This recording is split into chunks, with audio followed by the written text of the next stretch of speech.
Tonight we're going to talk about um, how to connect with colleges in a meaningful way to help improve and enhance, and the importance of demonstrating your interest in individual colleges and universities and the role that it plays in the admissions process as well.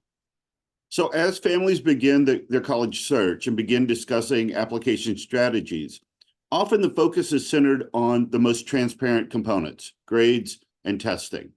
Then the focus shifts to development of the qualitative sections of the application, activities, personal statements, supplements.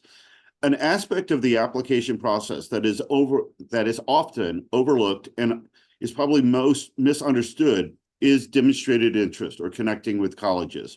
In recent years, this concept has grown in importance as colleges strive to identify those students who are most likely to accept the offer of admission as they review applicants and make admission decisions. How important is demonstrated interest? In a recent survey, as this slide highlights, nearly 40% of college admissions officers rank demonstrated interest as having considerable importance or moderate importance in the admission decision. This places it in the same tier as letters of recommendation. Demonstrated interest isn't going to compensate for a low GPA or average testing, but it can assist a borderline student in terms of admission, strengthening the admission case if done properly. Why do colleges use demonstrated interest? As a director of admissions told Forbes magazine, we use demonstrated interest as one tool in the application review to get a better sense of a student's likelihood of enrolling, their ability to graduate, and to get a sense of if they will ultimately be happy here. He encouraged students who are interested to reach out to admissions officers with questions, interact with them at local admission events, and do good research while writing their admission essays. Admissions officers are also responsible for ensuring that the right number of students and the right mix of students enroll each year. Enrolling too many or too few students can have a significant impact on a college. According to recent survey of yield rates, which is the number of students enrolling from the pool of admitted students, continues to fall. This can have an impact on a college's ranking, and thus college admissions officers want to track and use data to inform their admission decisions with the goal of raising their yield rates and ultimately the school's profile. So what are some good ways to demonstrate interest and connect with colleges through your process? First, demonstrated interest is something that can be built throughout a student's high school career. It should be a careful, strategic consideration that is built over time. Here we'll talk a little bit about the early stages of the college process and demonstrating interest. Campus visits. Most colleges keep track of who visits campus, and the campus visit is important for two reasons.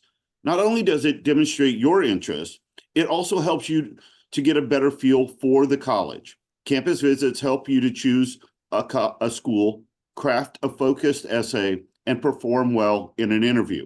We'll discuss later in the presentation how to make the most of your campus visit. College fairs and high school visits. If a college is attending a college fair in your area or visiting your high school, stop by the booths. Introduce yourself to the college representative and be sure to leave your name and contact information. You'll get on the college's mailing list, and many schools keep track of the fact that you visited with them. Also, be sure to pick up the college rep's business card for future follow-up. Contacting your admissions representative. You don't want to pester the admissions office, but if you have a question or two about the college, call or email your admissions representative. Plan your call and craft your email carefully. You'll want to make a good impression.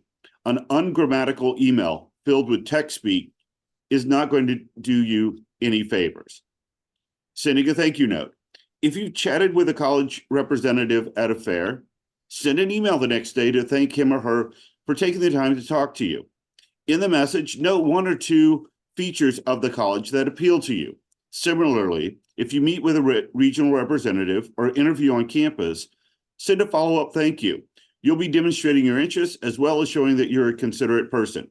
If If you really want to impress, send a snail mail note of appreciation.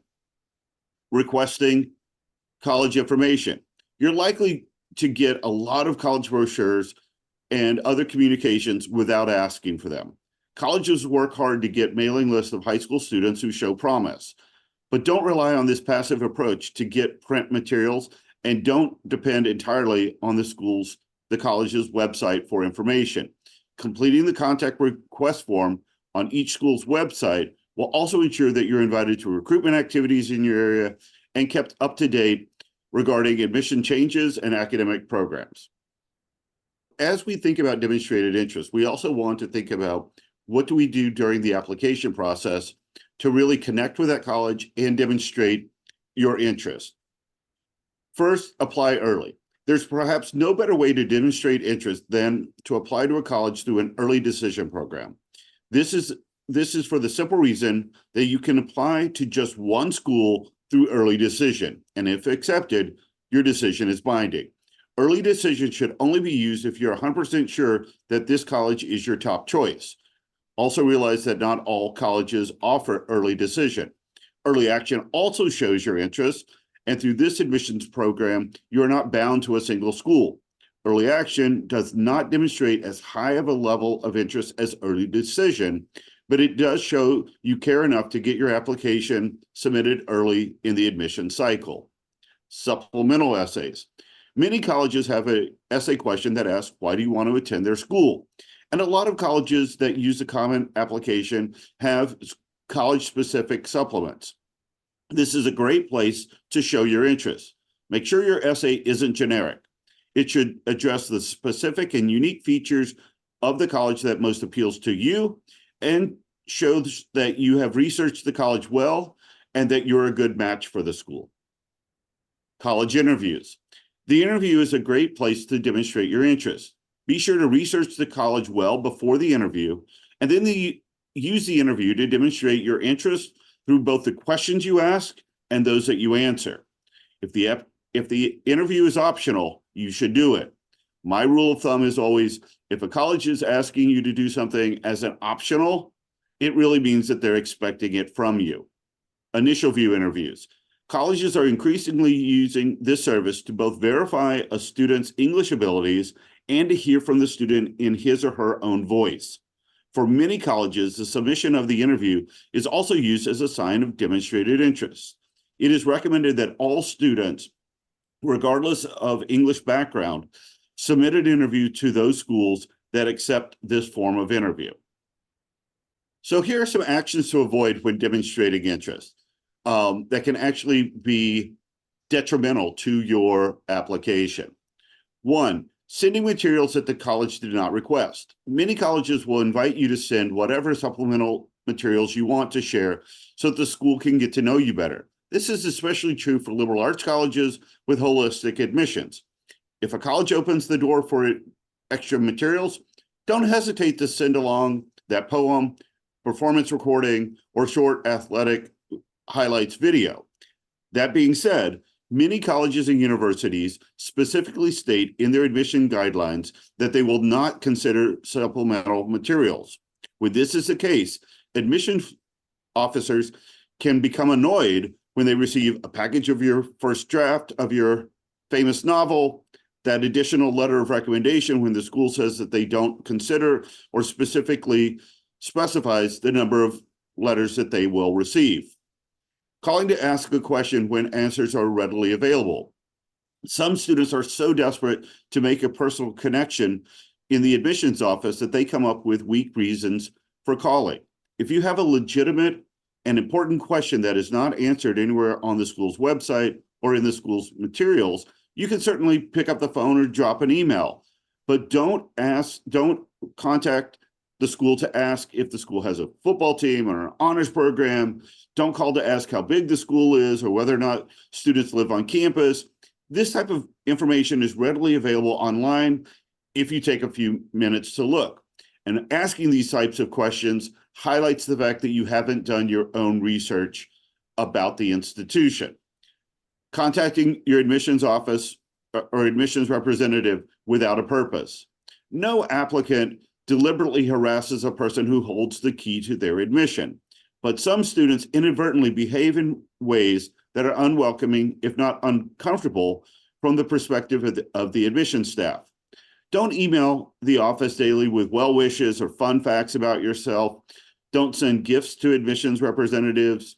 Each communication should be with the purpose of updating your application materials with new information since the submission of your application, such as academic record updates, new awards, activities, engagement, and the like. Having a parent call for you. This one is probably the most common and most detrimental. Many parents have the admirable quality of wanting to do all they can to help their kids succeed. Many parents discover that their students are either too shy, too disinterested, or too busy to advocate for themselves in the college admissions process. The obvious solution is for them to then advocate on their students' behalf. College admissions officers often get more calls from parents than students, just as college tour guides often get grilled more by parents than students on the tour. If this is the type of parent, if this type of parent sounds like you, just keep in mind the obvious. The college is admitting your child, not you. The college wants to get to know the applicant, not the parent. A parent's role in the admissions process is a challenging balancing act. You need to be there to motivate, support, and inspire. The application, the questions about the school, however, should be coming from the applicant. As we move into the time when is often the most popular time for visiting colleges, how can you make the most of your college visit and utilize it to demonstrate and begin building that demonstrated interest strategy? First, be thoughtful of the purpose of your visits. Are you early in the process and exploring various types of colleges and communities? Are you applying and researching to gain greater insight for your application materials and connecting with colleges? Arrange your visits through the admissions office and attend both the tour and presentation. While walking around the campus on your own can give you a sense of the school, only those visits arranged through the admissions office will allow them to track your attendance and also provide the greatest insight. While on campus, you may want to supplement the admissions office presentation with individual exploration, like eating in the dining facilities, touring facilities related to your interests, and talking with current students. Consider when you're arranging your visit. Many colleges may also be on break during your breaks, so this will limit your experience and access to the community. Visiting while schools are in session will provide you with the most comprehensive experience, though this may be reserved for those schools to which you will ultimately apply. Take notes during your visit. Memories fade, and notes are a great resource as you continue your college selection, as well as developing your supplemental essays or preparing for your interviews. And follow-up is important. During your visit, ensure you get your admissions officer's name card so you can send a thank you note. You may also want to get the name of your tour guide so you can cite him or her in your thank you note as well.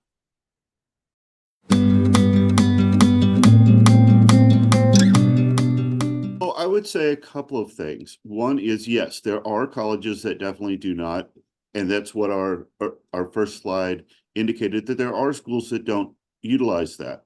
However, in each of these steps that we've discussed in terms of how to connect with your college, there is also valuable opportunities for a student to learn more about the school, to craft a better supplemental essay, or perform better in an interview.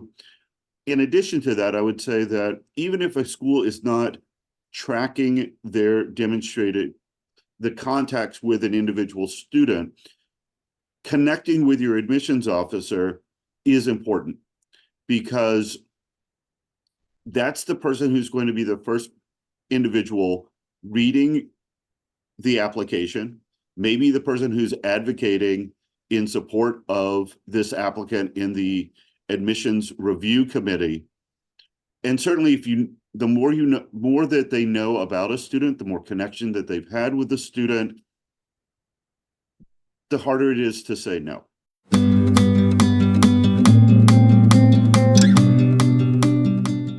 I would say more is not always better. I think quality over quantity is probably the best thought about your additional information, your additional supplements that you may be sending. Does this add something else to your application? Sending copies, for example, sending copies of certificates that you've won, not helpful. Highlighting your, especially as a STEM student, highlighting your creativity can be very helpful. If you're going to send an additional letter of recommendation, is this a person who has first-hand knowledge of you and your experience and your contributions likely to this community? And is it telling a different side to your story? Often many families feel that if I get a letter of recommendation from someone who's very prestigious, this is going to add something to my student's application. If the person writing that letter of recommendation doesn't actually know the student, but really is a friend of the family, and knows the parents, but not really the student, that's not really going to add much more to the application and to that story. So I think being thoughtful about how you curate what your additional supplemental materials are and what value are they bringing to allowing the admissions officer to know you in a more holistic way is the key to success with supplemental materials.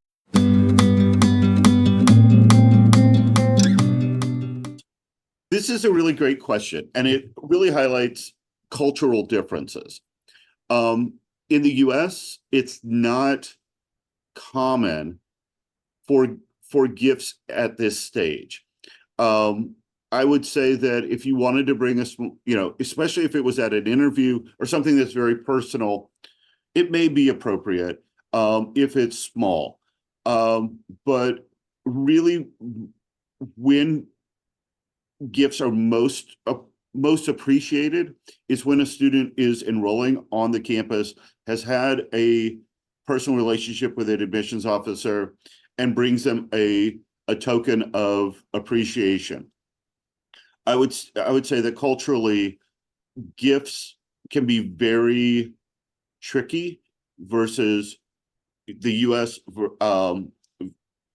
versus other cultures. And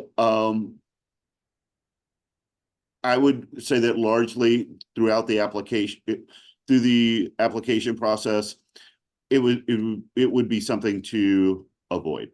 The process, it would be something to avoid. This is an excellent question, and very insightful. Students often mistake the why essay as an opportunity to kind of show a love letter. These are all the great things about your school. They know that.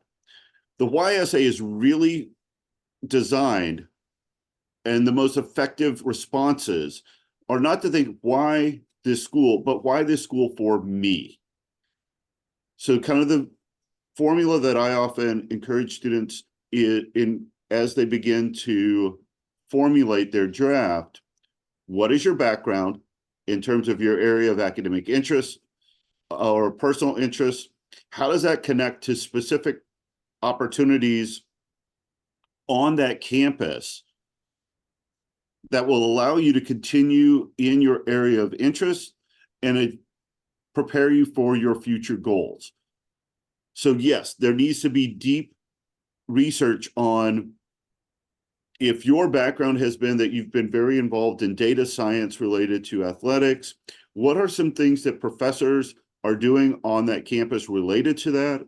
What are some centers maybe that are available on campus related to that?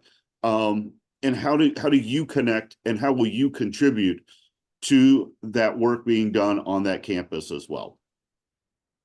My rule of thumb with those supplemental essays is that if I can take out the name of the university in the essay and put in another school's name and it still makes sense, it's too generic. School's name and it still makes sense, it's too generic. Most US colleges, in terms of their admissions office, operate under what we would call a territory management system.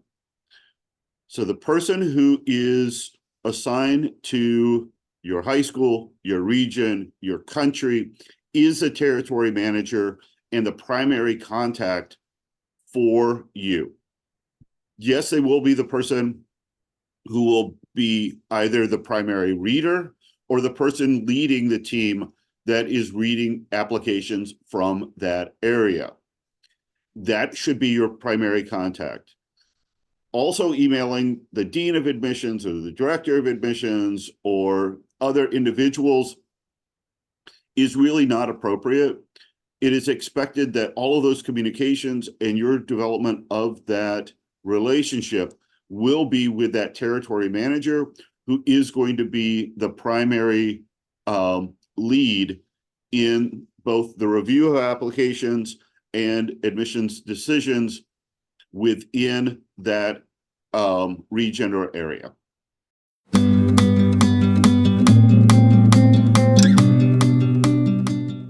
So this really takes place in a couple of different areas. I would say that many colleges are offering visit programs. They have their general visit. You'll have a general presentation, a general tour that is designed really to be the umbrella. But they also often offer either virtual or in-person programs specific to individual departments, areas, majors. So I would certainly attend those if possible. In addition, when one is scheduling a visit, and some of this also depends on time of year, remember that during the summer, most faculty are not on campus. Most facilities are closed. But if you're visiting during the school year, when school is in session, you may also inquire through the admissions office, would it be possible for me to also have a tour of the biology lab? Is there a faculty member that I might be able to talk with? Many also offer the opportunity to talk with current students in specific areas of interest. Those are other great ways to tailor your visit and tailor your experience to your individual interests rather than just being part of the umbrella. Just one other follow-up. One other thing that you may want to do is, again, thinking about it much like the supplemental essay, this is the area that I've been involved with. Do the research prior to your visit about, are there faculty or centers that are related to your specific background in your area of interest, and then contacting them directly, letting them know, I'll be visiting this campus on this day. I'm really interested in this area. Would it be possible for me to arrange a tour of that area? Or reaching out to a specific faculty member, would you have 30 minutes for me to meet with you to learn more about that background as well?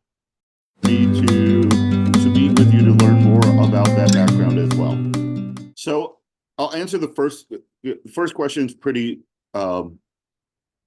straightforward. It depends on the individual school. Different colleges have different processes in their admissions review process. Some will involve faculty, many will not. It really varies by individual institution.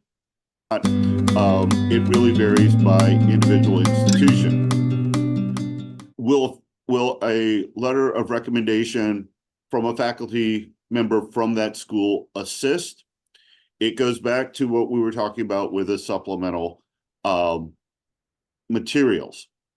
It would assist if there is a relationship between that student and that faculty member.